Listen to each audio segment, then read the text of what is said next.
பெரியார் இருக்கும் சரி, உனக்கு அப்பா இருக்கும் சரி, உனக்கு தலைவர் எடப்பாடியா இருக்கும் சரி, கூட்டம் எவ்வளவு கூட்டாலும் ஏதாவது ஒரு இறப்பு உண்டா? கேள்விப்பட்டிருக்கீங்களா? இது வரைக்கும் கிடையாது. ஆனா இவங்களால் ஒன்றும் செய்ய முடியல, தெரியல. ஆமா, தோழிக்கு ஒரு பாடசாலை கொடுத்துருக்காங்க. எப்படிப்பா ஒன்றும் தெரியல அவனுக்கு. அவனுக்கு என்ன போகணும் அவனுக்கே தெரியல. அவன் கட்சிக்காரனுக்கு என்ன போகணும் அவனுக்கே தெரியல. இதான் ஒரு நிலைமை. ஏன் இதே நம்ம தம்பி விஜய் வந்து பேட்டி கொடுக்கிட்டு போகுது, டிவில வந்து பேசட்டுமே, பேசுவாரா? பேச மாட்டாரு.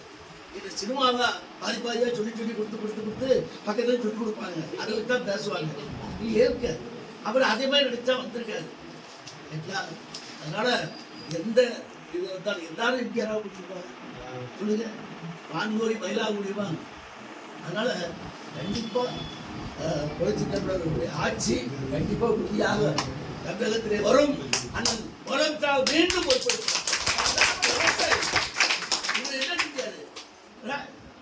என்ன பண்ணாரு? ஒரு சாதாரண ஒரு விவசாய குடும்பத்தை சேர்ந்தது, விவசாய பற்றி தெரிஞ்சவர். இன்னைக்கு குடிமராமத்து திட்டம் எத்தனை வருஷமா நடக்கல. எடப்பாடியார் தான் குடிமராமத்து திட்டம் வந்து இன்னைக்கு எல்லா இடங்களையும் இன்னைக்கு குளங்கள் நிரம்பி ஒழியதுதான் அங்க அதனுடைய தயவு தான், அவருடைய திட்டம் தான். நன்றி.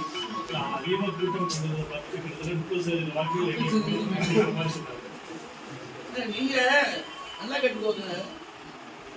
ஞான சத்தம் கேட்டு மணி சத்தம் கேட்ட உடனே எல்லாரும் வெளியுமே பார்ப்பாங்க.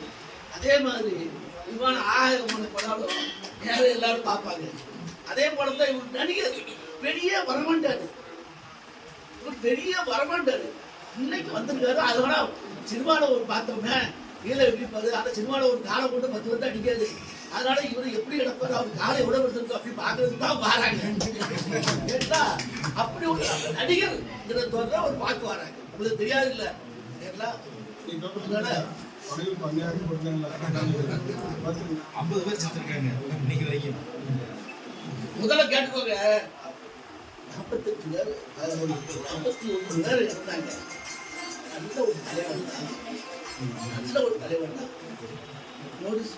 அவருடைய பாதுகாப்போட, அந்த கட்சிக்கார பாதுகாப்போட இன்னும் நிறையப்பட்ட ரொம்ப சுற்றி சொல்றீங்களா, அவனை கூட்டிக்கிட்டு ஆஸ்பத்திரிக்கு போய் வேண்டாமா,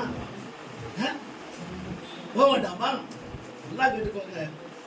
சிவாசியில வெடிவிபத்து எப்போ நடக்கும்.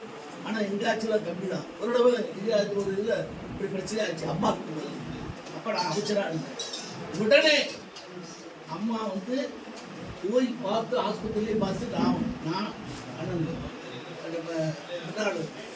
அமைச்சர் அடுத்த அண்ணன் கேடி ராஜேந்திர பாலாஜி